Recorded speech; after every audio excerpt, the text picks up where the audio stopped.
My wife came out and left me years ago, and now she and her new wife are trying to convince me to let them adopt my son so they can have their perfect family. I, 35M, was married to my ex-wife, 34F, for 7 years. 2 years ago my ex-wife came out as lesbian. This came as a complete shock to me. She and her partner were co-workers who had an affair since she joined the company a year before our divorce. We have a son together, 8M. This whole thing came as a complete shock to me. I was heartbroken and devastated. I felt betrayed as I had spent 7 years of my life with this woman and it all felt like a lie now. When I confronted her she told me that she had to live her truth and that she tried to suppress her identity because she didn't come to terms with it till she met her partner. When I asked whether she loved me, she told me that while she loves me it's different than how she loved her new partner. This broke my heart even more as you can imagine. The divorce was quick as she did not want anything from me and we agreed to a 50-50 split of custody, but I decided to go no contact with her and handled the custody transfer process through my sister, 27F, whom I moved in with after the divorce. I sold the house and we mutually agreed that the excess money from the sale will be in a college fund for our son in the future. I could not bear to stay in that house anymore as it kept reminding me of her and what she did to me. For context, she introduced her partner as her work friend and I believed her. I had no reason to suspect anything and they had several girls' nights but I figured that they were probably using these as cover-ups for the affair. For 6 months I was in a depressive state because I didn't know where I went wrong. But this is one of those scenarios that anything I would have done wouldn't have been able to make it better. This made me even more depressed and the fact that all the vows and little things that she said at our wedding were all just lies trying to keep up a ruse made it even worse. The two people that got me through this state was my sister, whom I am eternally grateful for helping with her nephew and helping me while maintaining her career. The other person that got me through this was my college ex-girlfriend. Around 4 months after the divorce we reconnected at a reunion and she really helped through the worst of it as a friend. Around a year after the divorce, we started officially dating, and I introduced her to my son. During all this time my ex's partner had been having limited interactions with my son. This was not because of me saying anything but my ex-wife wanted him to adjust to his new reality. My son is in that weird age that he understands what's going on but he doesn't really understand what's actually going on. If you know you know. He understands that mommy has a girlfriend and that me and his mom are not together anymore. I'm pretty happy considering we didn't really talk to him about the LGBTQ+ stuff because we had decided that we can talk about this when he's a bit older, but I'm happy that he's come to terms with the divorce. Around 8 months ago, my ex said that she was officially moving in with her partner and that she was engaged. At this point I still was on no contact except brief conversations that concerned our son. She invited me to the wedding but I declined. They were planning to have a destination wedding in Spain where her girlfriend lives. She wanted to take our son to the wedding and he would have to miss school for a week since she wanted him to meet her girlfriend's family as well. I told her that missing school for a week does not make sense and that she should plan her wedding when he has vacation since she doesn't have a fixed date yet. She argued that most likely they won't have a date that will align with his vacations and that they are getting married as soon as possible. I relented and agreed since I didn't want to interact with her anymore and it was well within her rights to have her son at her wedding. The problem started when my son came back after the wedding. He was supposed to stay with me since we have a flexible week in week out custody arrangement. She wanted to take my son on her honeymoon so that he has a chance to bond with his new stepmother. I told her that she had already had 2 weeks with him since she had custody for a week before the wedding and that I wanted to spend some father-son time with him. I told her that it's well within my rights and that she should go spend some time with her new wife. She argued that since our son's interactions with her partner were limited because of her busy schedule, that this was a great opportunity for them to bond. I told her that she had 2 weeks for him to get to know her partner, but she said that they were busy with the wedding and did not have time. I told her that I had taken vacation days for us to go to a motorcycle expo and build a Lego set, 2 things that my son absolutely loves. She kept arguing and I finally told her that the custody was placed for a reason and that's the one thing I will not negotiate on. She got angry at me and left. Me and my son had a great time. I even got him one of those kid-sized motorcycles since he liked them so much. Over the next few weeks we returned back to our week in and week out routine. One day I find that my ex posted a photo shoot of them and my son under a caption of #lesbianmommies. I thought that it was post and it probably meant nothing, but it was showing them as a family and something about that did not sit right with me.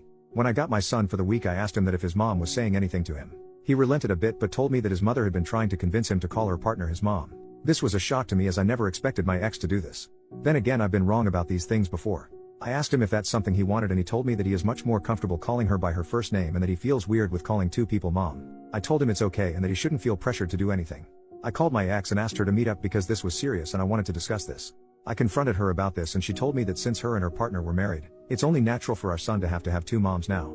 I told her that it's not okay for her to try and convince him into calling her partner his mom because she is not his mother, she doesn't have an active parenting role in his life and that any major parenting decisions require the 2 of us.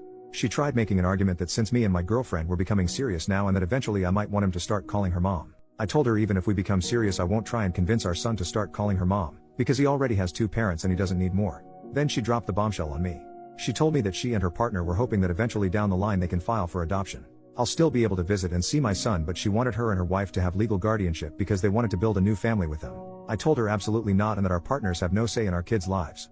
She accused me of being homophobic for denying her the right to a complete family and I told her while her life is her choice our son's life has to be a thing that we decide ourselves. I ended the conversation there and told my son to tell me if her mother tries to force him to do anything that he doesn't want to do.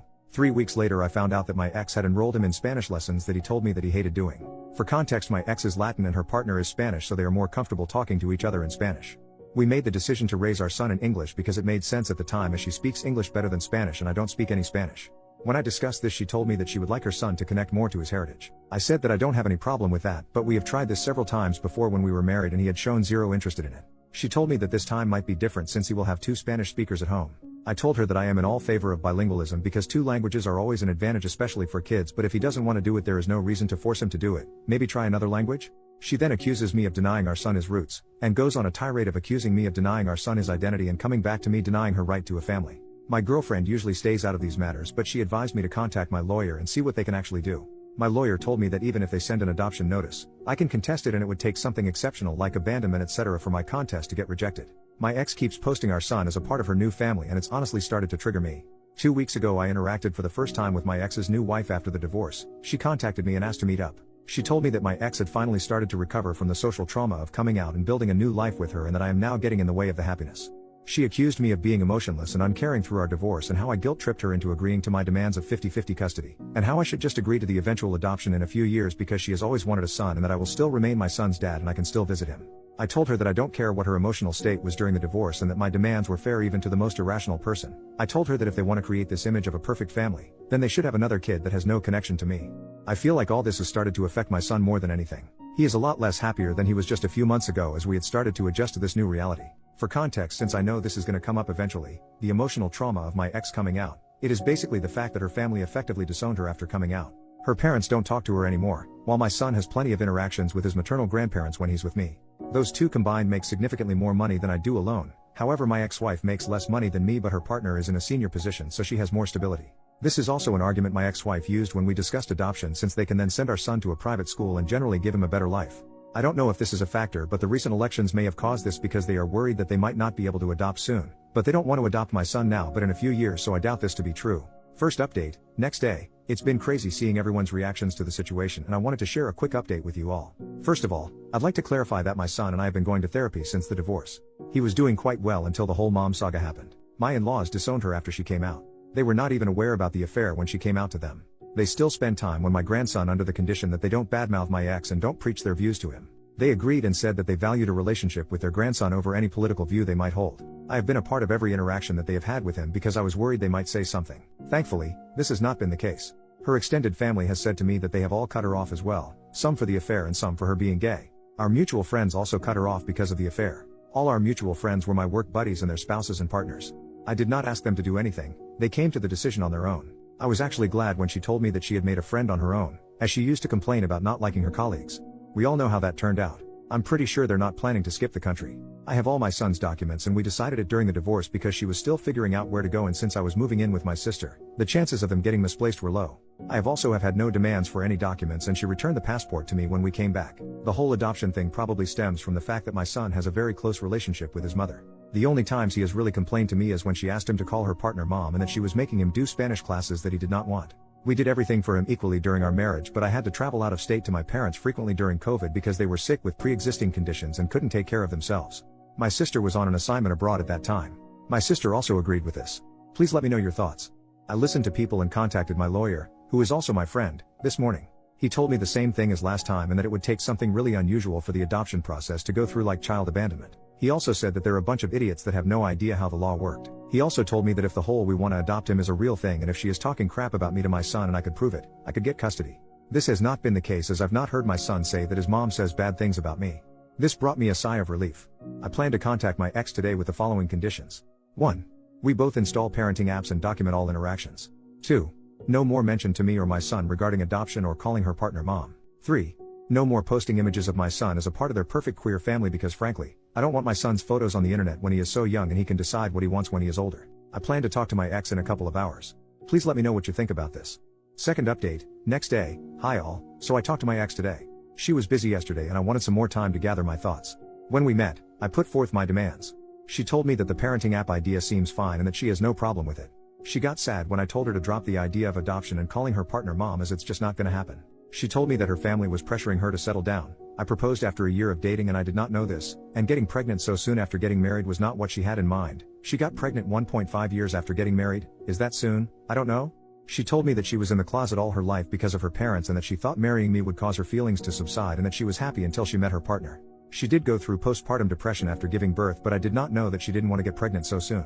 She then told me that her wife and her, that the reason they wanted to adopt my son was because she wanted to start new. She then said that she was never really happy during our marriage and that with her new wife she could have the family she always dreamed of having. She didn't want my son to grow up to resent her for being a lesbian, as he doesn't have either any exposure to people like her apart from her and her partner. Look, I have to be honest here, I don't know any gay people nor anyone in my friends or family is gay. We never talked about these things because it simply doesn't come up in our daily life, but that doesn't mean me and my son have no idea who they are, especially after the divorce. I told her that this is not going to happen and that he has had a lot of exposure to people from her community. I told her that seems like a bull crap reason for separating my son and me and that she is making up some random reason to make her seem like it is. After some arguing, she told me the real reason why she and her partner want to adopt my son. By the way, Reddit is crazy for their prediction abilities, like honestly, wow. Apparently they wanted to adopt my son because her wife and her are considering moving to Spain in a few years. I told her that she can't do that and that the legal framework supports me and my rights in both countries. She told me she knew this and that's why they wanted to get me to sign adoption.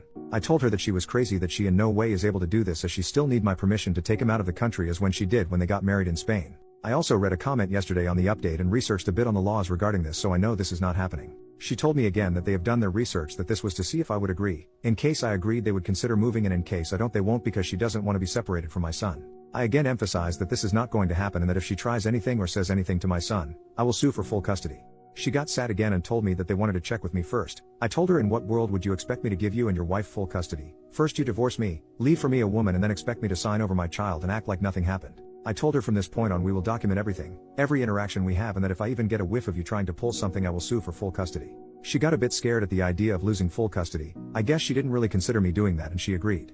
I then told her not to paint this picture of a picture-perfect queer family that they are trying to do, because that is not going to happen. Our son has a mom and a dad that he spends half his time each with, not two moms. He is not your affair partner's son. He is your son and mine.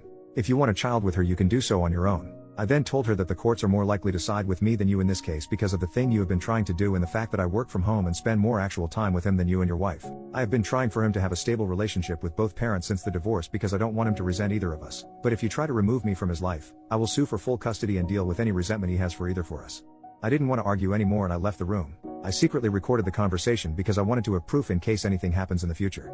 Honestly, Reddit, I have been very angry at my ex since the divorce. I have not shown it around her and my son because I don't want her to use this against me in any way and have been going to therapy, but I am still internally angry. The comment she made today about our marriage really hurt me even more. I have spent 7 years with this woman and her betrayal still makes me angry to this day. When I got home, I contacted my lawyer friend and he again reiterated that they would have to kidnap him. I asked him if there was anything else we could do and he said that the current agreement is very thorough. We have made sure of that. If I want full custody or not is up to me, but I have to be sure that I want to put me or my son through the whole process. I don't want my son to grow up without either of his parents, as that is just not healthy for him. That is why I won't sue for full custody now. If they are stupid enough to kidnap him, I'm sure they are not, then the law sides with me anyway. I know what position her partner is at their workplace, so I know they are making good money to leave it all behind for no good reason. As for the passport thing, I have all his documents and all things such as notifying travel, hospital visits, and others are already in the signed custody agreement. We already have a legal framework for all this. I am not going to sue for full custody now because I don't want that for my son. My ex-wife is still good mother and loves him and he enjoys spending time with her. Plus my son is the type of person to openly voice out what he doesn't find okay to me, so I will know if they continue any of their nonsense. On a more positive note, y'all, I'm not against Spanish lessons, but he doesn't like them. I was just suggesting that he try some language he like. There are other languages out there. I didn't say it to my ex then, but now I know that she was trying for him to learn Spanish because of the Spain thing. Thank you to everyone for their support, really helped me with understanding the problem. Holy crap though, I didn't even consider her considering moving to Spain until I read the comments. Y'all are great at this.